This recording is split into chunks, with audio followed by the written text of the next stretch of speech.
Авыл кешесе иртә тора, шуңа күргәзмә дә 8-дә үк ачылды. Монда тәкъдим ителгән барлык эшләнмәләрне тиз генә карап та, йөреп тә чыгам димә. 35 000 квадрат метр мәйданны кылычлый ул. Төрле яңалыклар, техника буенча, технология, оборудование буенча, терлекчелек буенча, үсемчелек буенча бик күп бер кемгә төрле кешегә килеп карасаң, өйрәнерлек бер бик күп. Күргәзмәдә төп урынны авыл хуҗалыгы техникасы алып тора. Үзебездә җыелганнары да, читтән кертелгәннәре дә бар.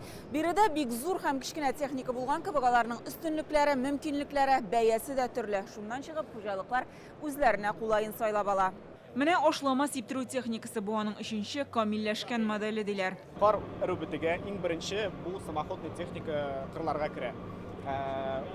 Көпчәкләр низкого давления куеп иң беренче ике атнага элегрәк керәбез инде. Җирләр кибеп беткәч, кичкенә генә көпчәкләр куела.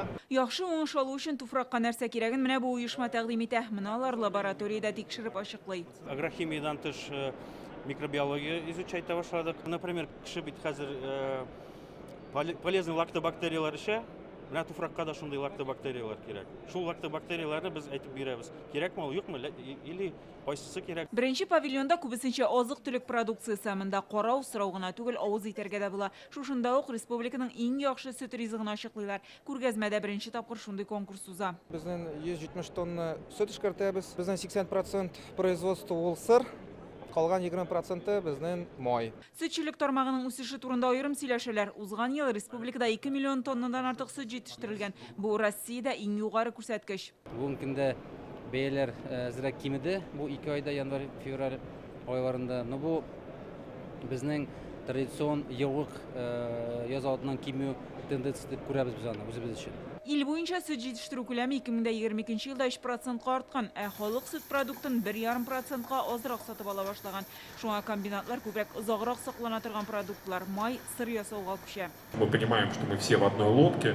Җитештерүчеләр һәм эшкәртүчеләр дә хәзер бер көймәдә аңлашып эшләргә кирәк. Әгәр дә хәзер Шимал сөтне сатып алу хакы кинәт кимсә, ел ахырына терлек саны азаеп, сөтнең бәясе артырга мөмкин. Шул вакытта хәзер иң катлаулы мәсьәлә ул сөткә булган ихтыяҗ һәм җитештерү күләме арасындагы аерма. Моны җайга салу өчен эчке базарга ярдәм программасы һәм экспортны кулланып була.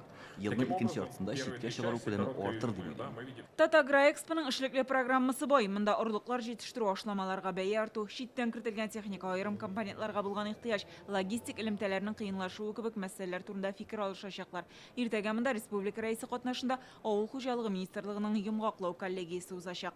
Гөлназ Сайфетдинова, Гадел Миндубаев, Яңа Гасыр каналы.